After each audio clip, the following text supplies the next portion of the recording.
Hey, juniors and parents of juniors and people that love juniors. My name's Julie McGlinskey. I'm one of the counselors at South.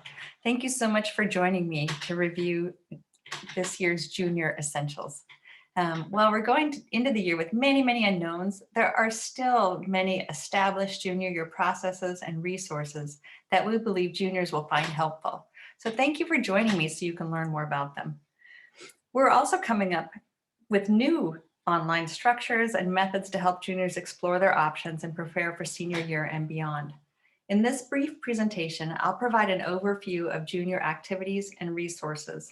I'll explain the way these resources and activities play out across the junior year.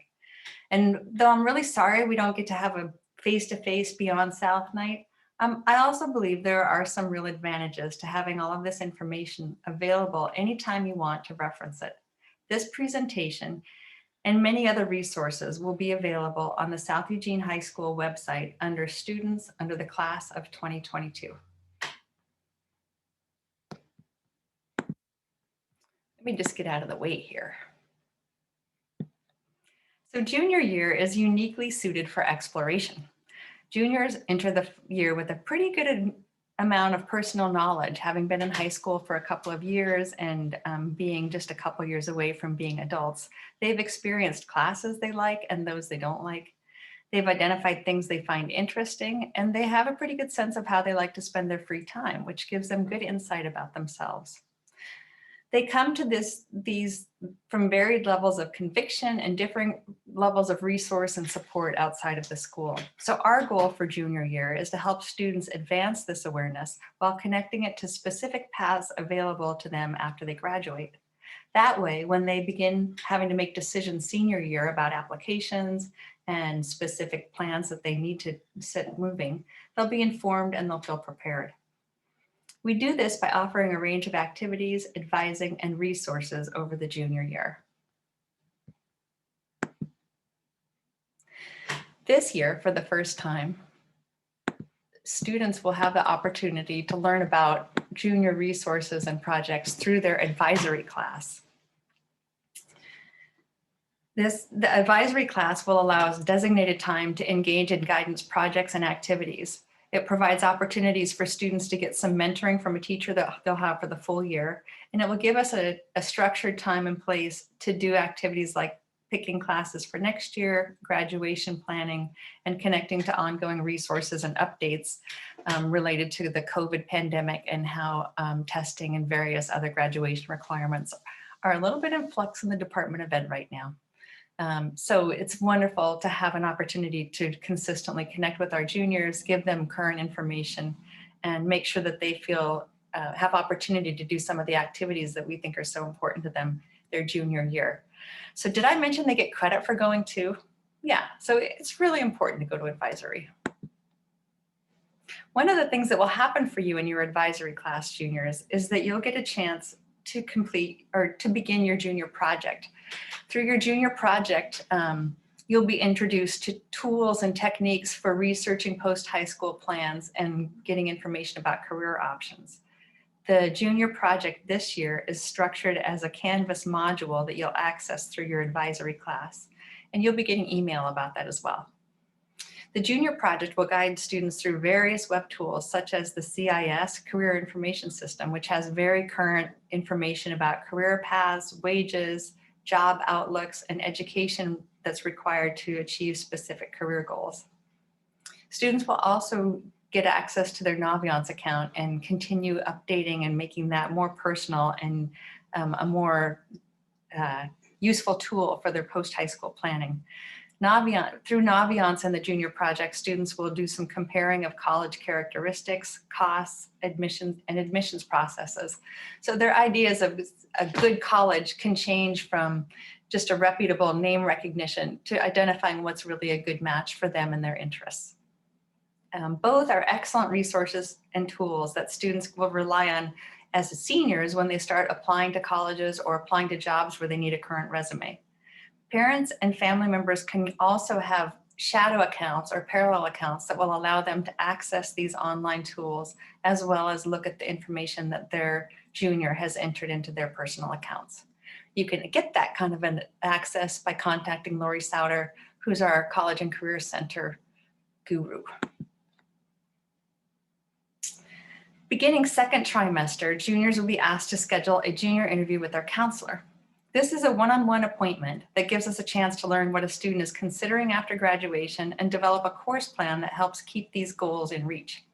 We'll review a student's credits and transcript according to graduation requirements and admission standards for whatever adventure they might personally be considering after high school. We can provide updated advising on the Oregon Department of Ed guidelines as they're updated too. We request that students schedule their junior interview with us by going to our online scheduler, which is on the South website. Once we've reviewed their credits and talked about their plans for post-high school, we'll be summarizing that in a form that will be mailed to families at the end of the junior year, along with a final junior year transcript. So some of the data that we review in a junior interview one-on-one is we make sure that that the student is on track to meet graduation requirements. If a student has had a rough spot along the way, generally we can come up with ways to compensate for that. So it's really important that we get together and talk about that one-on-one, looking at each individual student's goals. And students are able to see their credit plans by going under student view and looking at course history so that they can get a sense as well of where they stand credit-wise for graduation. However, it's important to remember that things become a little more nuanced in junior and senior year as students have varying goals for what they want to do after they graduate. So part of the junior interview is considering whether a student is wanting to apply to an elite selective college or planning to pursue a career interest through community college. So we want to keep those individualized goals in mind and make sure the student gets the advising they need to pursue their personal interests. Additionally, students may not think about this, but juniors, when you apply to college, lots of times you're sending your transcript to that college before your senior year grades have been recorded. So it's important to keep in mind that your junior year grades are going to be the most current grades that colleges see when they're reviewing your transcript and considering admission. So that makes junior year a little bit more important.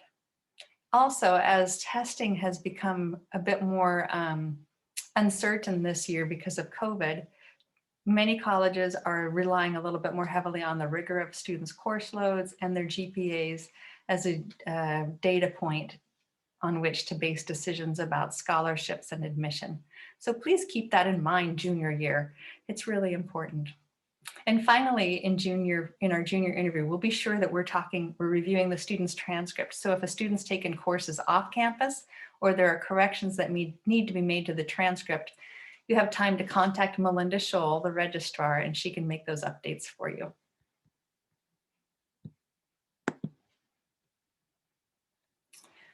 One of the areas that's a little bit unknown right now, as many of you know if you've had a senior brother or sibling, is that there are specific requirements for graduation that have been waived because of the COVID pandemic. Those are our essential skills and personalized learning requirements.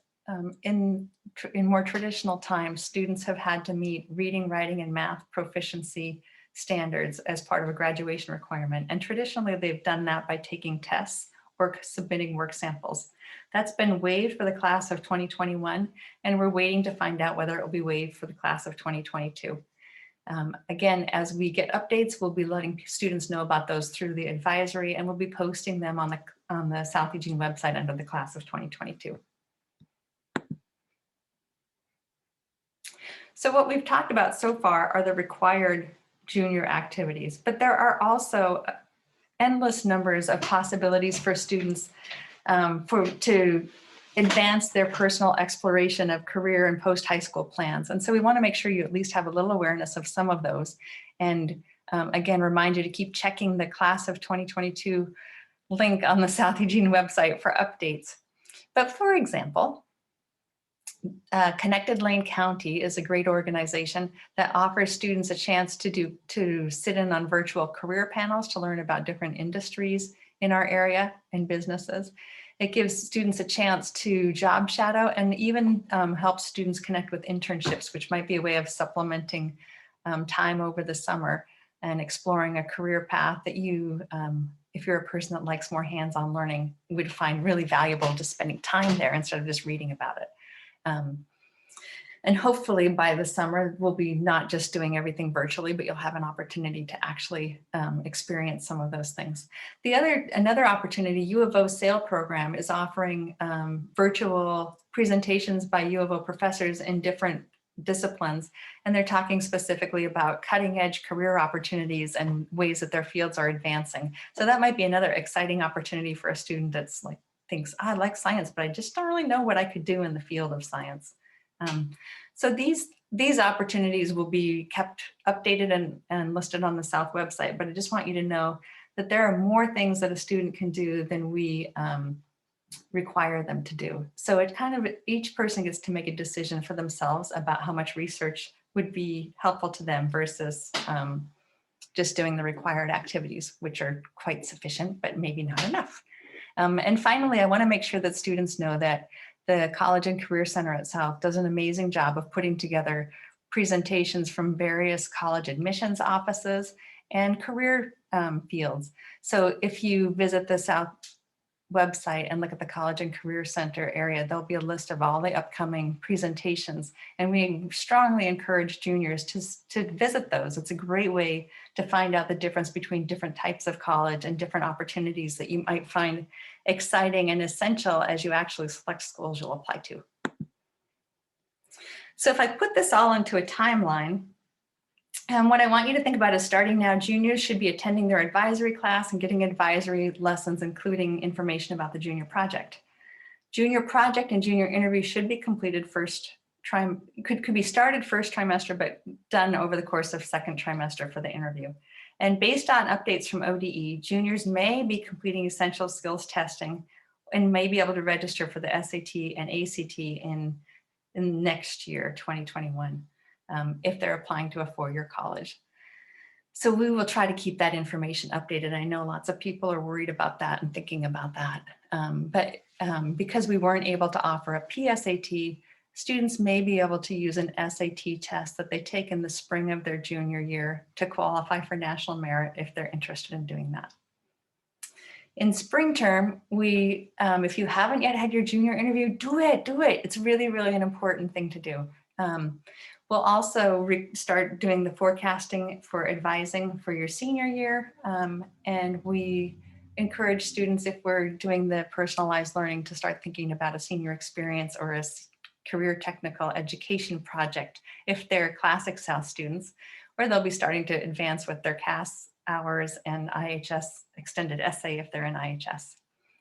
When June rolls around, we will be, the beginning of June, we'll be registering students for summer school. So if anybody needs that, the counselors will be able to help with that. And then we'll be mailing the junior interview summary and transcripts in June, so that when you get your senior year schedule in August, you can verify that you have all the classes you need to be eligible for the plans that you'd like to pursue after you graduate.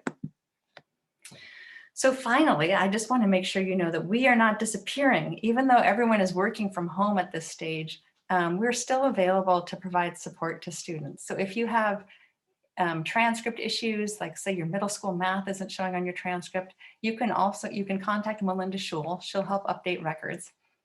For most of our schedule changes, we're doing those via a schedule change form that will be on the South Eugene website. And those are processed primarily by our schedule change office now. So that's a more expedient way of addressing those concerns. Students are welcome to make appointments with their counselors and can do that directly from the South Eugene website. Additionally, a lot of times we get booked up with appointments, so it's hard to get in a timely manner. So what we've decided to do this year is that every Tuesday and Thursday from 1:30 to 3 p.m., we're offering live chat. So students from the South Eugene website can click on the chat bubble and just get a chance to ask a quick and easy question that we can address right then and there, and they don't have to wait for an appointment to get answers. And then finally, even though we are working from home, we do still have a counseling secretary who's amazing, Leanne Hollenbeek, answering our phones and taking messages and helping answer questions you may have or direct you to the counselor if needed. And of course, we're always available by email. So even though this is kind of an unprecedented time where we don't get to see each other as much as we'd like to, We're still available and we're in this together. So thank you so much for watching my presentation on Junior Essentials. And I look forward to working with you more in the future.